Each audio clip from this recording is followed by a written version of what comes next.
Hello everyone, it's Skizix, your casual exile. I'm making an update today to let you all know the change I'm making into the late game in 3.5 Betrayal. You know, as some of you may know, my league starter, I played a Brain Hierophant and made it all the way to T13-14 maps and really started to struggle a bit with the bosses. Now I could have went further and min-max the build. However, I chose to start a boss killing machine, the Righteous Fire Juggernaut, which is what you see here. This build was a very popular build in previous leagues, 3.3, 3.4, and it's still very strong even with some of the nerfs to the flasks here in 3.5. Now, I am level 80, and I plan on making a full updated video of the build. However, there are quite a few of the mechanics to go over, and currently I'm not quite geared yet to go into full details about it. The build is very standard to other RF Juggernaut builds, except for a few changes I personally like about it, with a couple of the new skill gems that were introduced in the league for Betrayal. Balefire is an opal scepter that grants level 25 Scorching Ray skill. I use multiple totems, which is a new support gem that we got introduced in Betrayal, with spell totem and faster casting. Now really all I'm using this for is Scorching Ray to give the massive debuff that the Scorching Rays give, and the spell totems do this very well and also allow me to move around a bit more, a little more free, along with the increase of max life percentage while moving gems for the Abyss jewels, which I don't quite have yet. Like I said, there's some things that I don't have yet for the build. A few mentions though and priorities of this build. First, we have fire resist. Fire resists are very important, including getting max fire resist, and we get max fire resist from a few things. First is Sappho's Frame, which is 4% to maximum resistances. And we have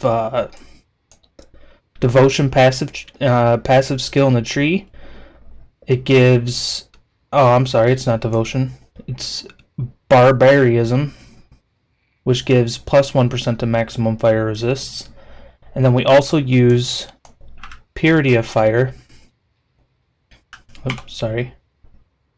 which at gem level 20, currently I have it just at 18, gives 3% now, and once we get it to gem level 20, it'll give us 4% to additional maximum fire resistances. It's very important for fire resists to be extremely high, which will decrease the amount of degen that Righteous Fire gives to us. We'll go over Righteous Fire and how it works right now. Righteous Fire is a skill that burns enemies for 40% of your maximum life as fire damage per second, but you also burn for 90% of your maximum life per second as fire damage, which is why getting max fire resist is so important, because we take less of that damage degen from Righteous Fire.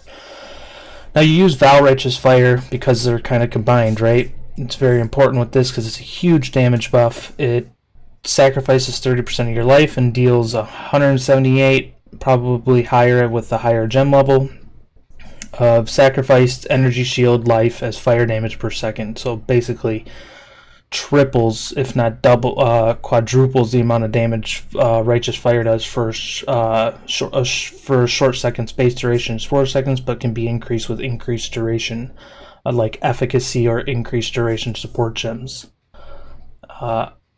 Other mentions in priorities would be health.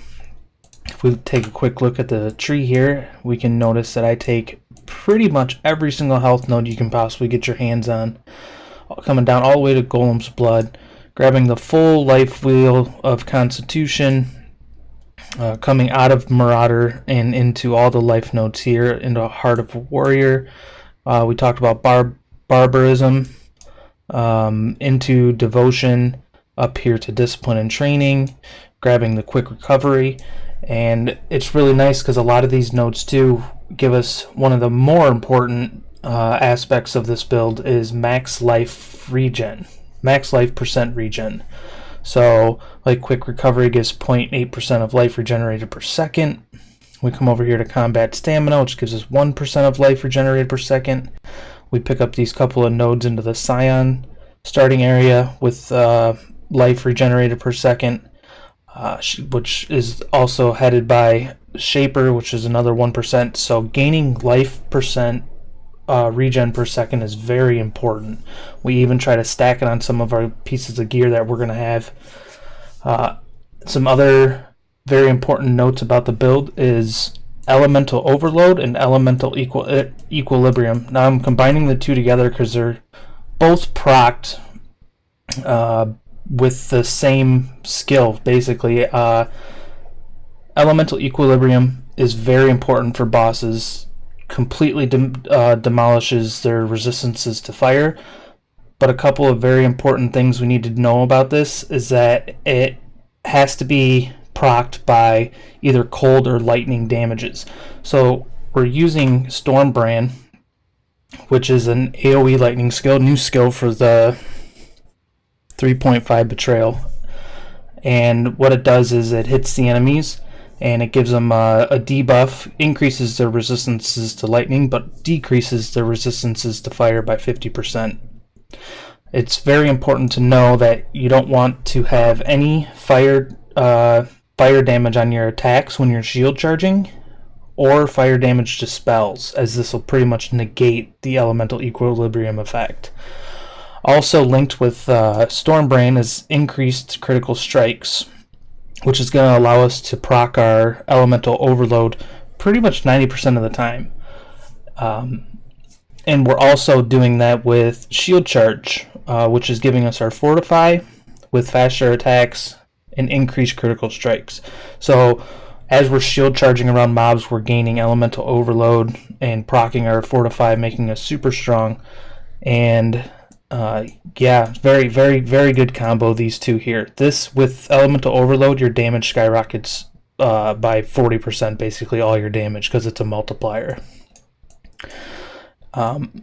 Endurance charges, also another very important part of the build. It increases our resistances, it increases our life regen per second with this node here, which is 0.2% of maximum life regenerated per second per endurance charge. I think in the end game we're going to have either 9 or 10 total endurance charges using like Combs Way, which as you can see I don't have yet, but I'll have an update to the build once I acquire a lot of these specific uniques that are really going to make this build shine. Some armor choices that we have here are, currently I'm using a Carcass Jack basically because it's actually really good for early game for this build, and I already had a 5-link. Increasing our area damage and our area of effect is really big. Gives life, gives some resistances, it's a nice chest. So if you get your hands on one early on, it's really good. If you have a 6-link of something, it's probably better because you could use increased area of effect, but basically a Carcass Jack is a 6-link because if you weren't using a Carcass Jack and like let's say just a tabby to start, this is basically giving us our increased area of effect along with our damage, so it's a very good starter. End game chest would be Combs Heart. I really just don't see another build or another chest that can really make this build better, because the more life we have, the more damage we do, right? So having Combs Heart would be the end game chest piece, but it requires a very expensive helmet, which is an Elder helmet that's enchanted with an Essence of Horror, which is quite expensive, and it's kind of what most of my currency is going to be going towards these next few days into the league here. That's really it. In the description below you can see this build. You can either find it with the Path of Exile character sheet that I'll also have a link for, and I will have my paste bin below so you can upload that to Path of Building for full details, along with it has leveling strategies and gear options as well, so you can check that out there. I also stream live on Twitch. You can see that and come check me out playing this build. And that's about it. And have a great day, everyone. And remember, play the game casually because it's the best way to play it.